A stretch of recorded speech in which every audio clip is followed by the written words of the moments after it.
లెక్క పెడుతున్నాం, ఇన్వెస్టిగేషన్కి ఆర్డర్లు ఇచ్చాం.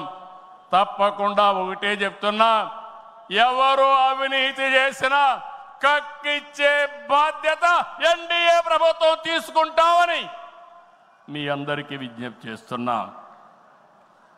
అదే మాదిరిగా ఎన్నికల్లో మనల్ని గెలిపించి అవినీతి పాలకుల్ని ప్రజలు తరిమేశారు.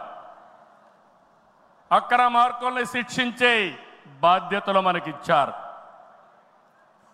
ప్రజా సంపద దోపిడీ చేసిన వారిని, గాడి తప్పిన నాయకుల్ని, అధికారుల్ని ఉపేక్షించే సమస్య లేదు.